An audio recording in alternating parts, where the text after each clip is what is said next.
Hi ಎಲ್ಲರಿಗೂ, ನಮ್ಮ ತಾತ ಇವತ್ತು ಅಂತೆಕಾಯಿಯನ್ನು ಹೆಚ್ಚುತ್ತಿದ್ದಾರೆ. ಅಂತೆಕಾಯಿಯಿಂದ ನಾವು ಉಪ್ಪಿನಕಾಯಿಯನ್ನು ಮಾಡ್ಬೋದು. ತುಂಬ ಚೆನ್ನಾಗಿ ಬರುತ್ತದೆ. ಇವಾಗ ನಾನು ಯಾವ ಥರ ಮಾಡೋದು ಅಂತ ನಮ್ಮ ಅಜ್ಜಿ ಹೇಳ್ತಾರೆ, ಕೇಳಿಸ್ಕೊಡಿ.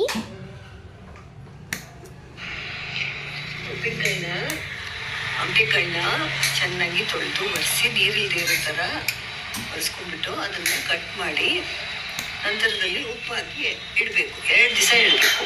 2 ದಿವಸ ಆದಮೇಲೆ ಅಚ್ಕಾರದ ಪುಡಿ, ಅರಶಿನ ಹಾಕಿ ಮತ್ತೆ 2 ದಿವಸ ಇಡಬೇಕು. ಯಾಕೆಂದರೆ ಉಪ್ಪು ಚೆನ್ನಾಗಿ ಹಾಕಿರುತ್ತೆ. ನೆಕ್ಸ್ಟ್ ಖಾರನೂ ಅದಕ್ಕೆ ಚೆನ್ನಾಗಿ ಹತ್ತುತ್ತೆ.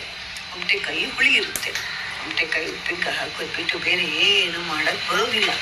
ಉಪ್ಪಿನಕಾಯಿ ಹಾಕೋಬೇಕು, ಮೊಸರು ಜೊತೆ ತಿನ್ನಬೇಕು.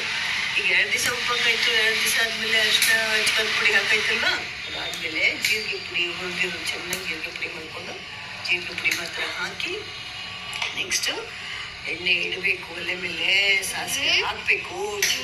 ಚಿಟ ಸಾಸಿವೆ ಅಂದಮೇಲೆ ಉಪ್ಪಿನಕಾಯಿನ ಅದಕ್ಕೆ ಆರಿದ್ಮೇಲೆ ಎಣ್ಣೆ ಆರಿದ್ಮೇಲೆ ಉಪ್ಪಿನಕಾಯಿ ಖಾರ ಹಚ್ಚಿರೋದನ್ನ ಒಳಗೆ ಹಾಕಿ ಚೆನ್ನಾಗಿ ಮಿಕ್ಸ್ ಮಾಡಿ, ಬೆಚ್ಚಗಿರ್ಬಾರ್ದು, ತಣ್ಣಗಿರ್ಬೇಕು. ಬಾಣಲಿ ಎಲ್ಲ ಅರಿಬೇಕು. ಒಗ್ಗರಣೆ ಹಾಕಿರೋದು ಅದನ್ನು ತೆಗೆದು ಬಾಟ್ಲಿಗೆ ತುಂಬಿಟ್ಕೊಂಡ್ರೆ ಏನು ಚೆನ್ನಾಗಿರುತ್ತೆ ಗೊತ್ತಾ. ಮೊಸರನ್ನಕ್ಕೆ ರುಚಿಯಾಗಿರುತ್ತೆ. ಸಾಂಬಾರನ್ನಕ್ಕೆ ಸೊಪ್ಪಿನ ಸಾರು ಜೊತೆ ಎಲ್ಲ ಹಾಕೊಂಡು ಯಾವಾಗಪ್ಪ ಉಪ್ಪಿನಕಾಯಿ ಆಗುತ್ತೆ ನಾವು ತಿಂದ್ಬಿಡೋಣ ಅನ್ನೋಷ್ಟು ಖುಷಿ ಆಗ್ತಾ ಇದೆ. ಯಮ್ಮಿ, ಟೇಸ್ಟಿ, ಸೂಪರ್ ಅಂತೆಕಾಯಿ ಉಪ್ಪಿನಕಾಯಿ.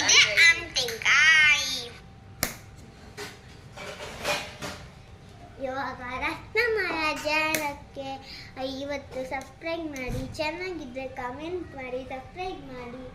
ನಾನು ಉಪ್ಪಿನಕಾಯಿ ಇನ್ನೂ ಸ್ಟಾರ್ಟೇ ಮಾಡಿಲ್ಲ. ಇವಾಗಲೇ ತಿನ್ನಬೇಕು ಅನಿಸ್ತಿದೆ, ಅಷ್ಟು ಖುಷಿ ಆಗ್ತಿದೆ ನನಗೆ. ಸಬ್ಸ್ಕ್ರೈಬ್ ಮಾಡಿ, ಕಮೆಂಟ್ ಮಾಡಿ, ಲೈಕ್ ಮಾಡಿ, ಸಬ್ಸ್ಕ್ರೈಬ್ ಮಾಡಿ. ನಮ್ಮ ಬೇರೆಯವ್ರಿಗೆ, ನಿಮ್ಮ ಫ್ಯಾಮಿಲಿಗಳಿಗೆ, ಆಮೇಲೆ ನಿಮಗೆ ನೇಬರ್ಸ್ಗೆ, ನಿಮ್ಮ ಫ್ರೆಂಡ್ಸ್ಗೆ ಎಲ್ಲರೂ ಶೇರ್ ಮಾಡಿ. ಧನ್ಯವಾದಗಳು. ಚೆನ್ನಾಗಿದ್ದರೆ ಸಬ್ಸ್ಕ್ರೈಬ್ ಮಾಡಿ. Thank you. Bye bye.